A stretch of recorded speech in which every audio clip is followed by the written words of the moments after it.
everybody, and welcome back behind the paywall once again for another special edition of Horror Hangout Bite-Sized. One of our smaller episodes where we don't go the blow for blow that we normally do for a full film, but we do give you a little taster with just one of us on another film that we've been watching in a little bit more detail. This week, inspired by films I watched in preparation to cover Hell House LLC, which we did on the main feed this week, a film focused on hauntings and possessions. I also watched Witchboard, which is a 1986 American supernatural horror film written and directed by Kevin Tenney in his directorial debut. It's available on Shudder right now at the time of recording. So if you don't want to hear anything about it, you want to go and watch it, and you have a subscription, you can go and do that just now. I would say, while it's not the most brilliant of horror films, which is why it's not one of the big tentpoles of a very strong decade of horror, it does have some interesting stuff in it as well. So worth checking out for my money. And as I say, I won't fully spoil it, but there will be a few bits that I'll touch on here. It stars some names you might have heard of, not the biggest names, much like other people involved in it, but it has Tawny Kitaen, Stephen Nichols, and Todd Allen as our three leads in the film. Three leads that are involved in a love triangle, which is not fully unpicked until towards the very end of the movie. They play three characters whose names are Linda, played by Tawny Kitaen, who is our starlet of the movie, a typical 80s horror movie heroine, beautiful, enormous hair. What a decade for haircuts. Stephen Nichols is Brandon Sinclair, a student at university. He's your straight man. Those of you watching on the video, you'll see him just over my shoulder here, the one that isn't Linda. He's a straight-laced, sensible man that does know a ton about Ouija boards.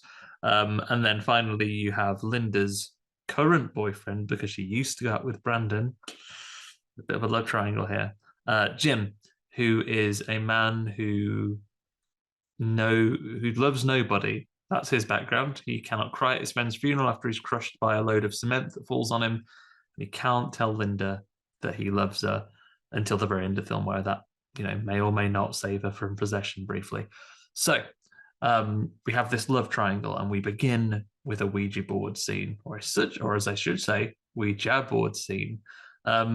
It appears that the director, Kevin Tenney, spent a lot of time researching it. He became familiar with the idea of something called progressive entrapment, which is briefly touched upon in number one possession film, The Exorcist, in which someone is terrorized and broken down until an entity, be it a demon as it was in The Exorcist, or an Italian axe murderer as it is in this film, can possess them and take control of their body.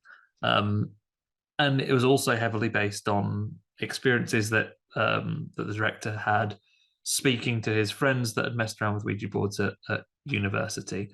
And the film goes to great lengths to actually bring out some of the truths. It talks about the manufacture of the game.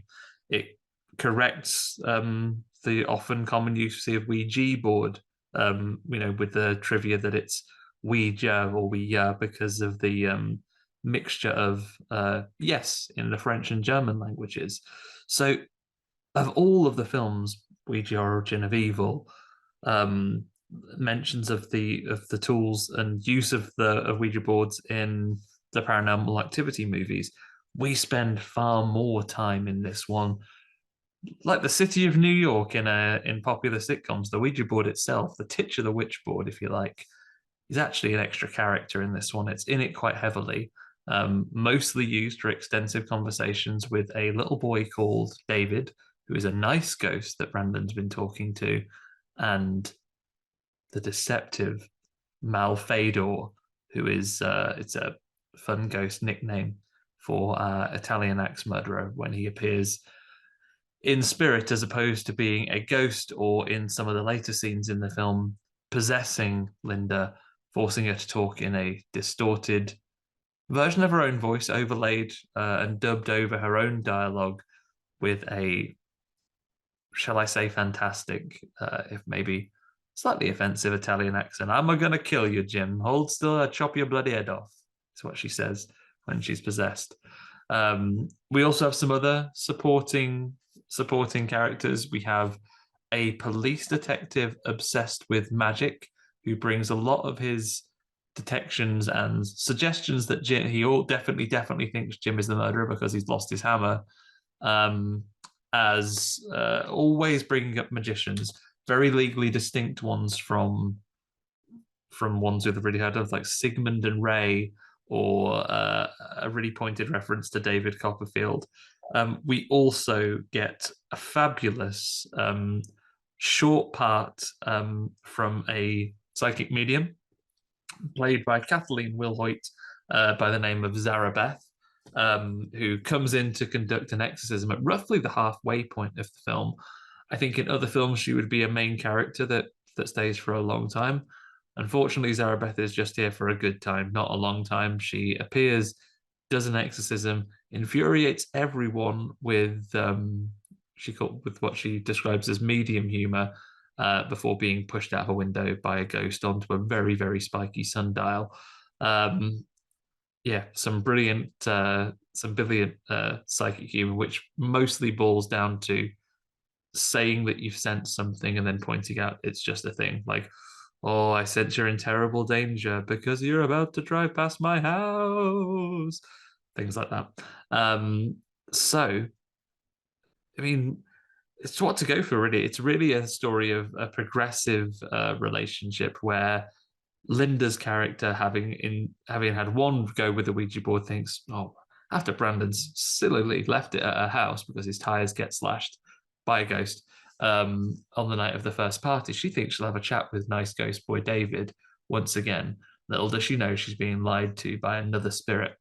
And she has ongoing characters. She is told that she is pregnant and Jim is the father, and that maybe the ghost might want to be born as their child. He doesn't. He wants to fuck around with them and spook him real bad. But he doesn't like Jim, not one bit. And before you know it, it's trying to attack him. It's certainly trying to frame him up for murder by crushing his friend on a construction site with some slabs of concrete. And things progress from there. Linda becomes withdrawn in typical possession movies. So she's been isolated from the people that are around her, making her ripe for a possession, starting to see the ghost of Malfador, as I mentioned before, the code name of the Italian axe murderer who was killed in their very house in the 1930s. It's gearing up for this, and she starts to be haunted by this spirit, all under the impression that she's still contacting this nice little boy ghost called David. Brandon and Jim are at odds. Brandon very heavily believes in the Ouija board, whereas David thinks it's a right load of old nonsense. Not David, sorry, Jim thinks it's a right load of old nonsense. And we go through that progress until they're finally forced. It becomes, the film's write-up describes it as almost a bromance, where they mend their relationship, having both had feelings for Linda at various points in their lives. Brandon thinking that Jim, because of his inability to express love, isn't good enough for her. Jim does hit back with, oh, I make her laugh. He said, oh, Brandon, I made her laugh too. Only in bed then, mate. Sick burn in a life or death situation. Probably wasn't called for.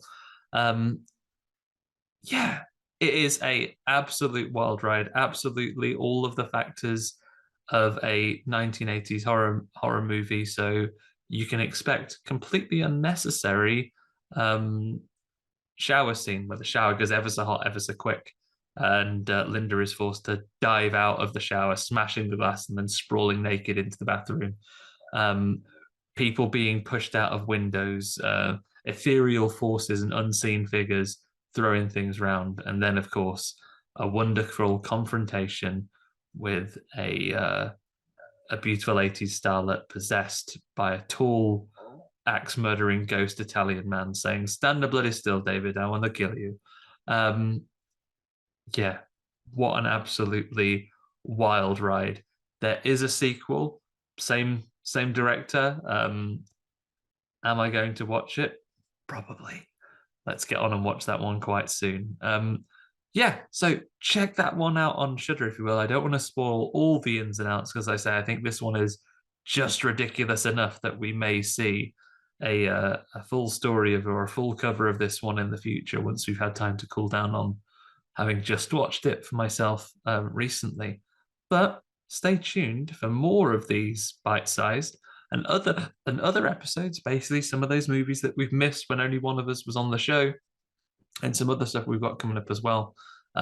Thank you for being on Patreon. It's what keeps us going and what keeps more episodes coming out.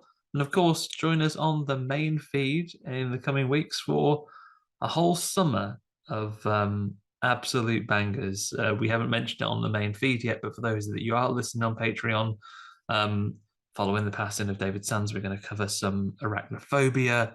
We're going to cover some other horror classics. I think we're going to do Hostel in the next month as well. So some big hitters coming up. Do hope you'll come and join us. But for now, thanks once again for your support, everybody. And I will see you all again very soon. Bye for now.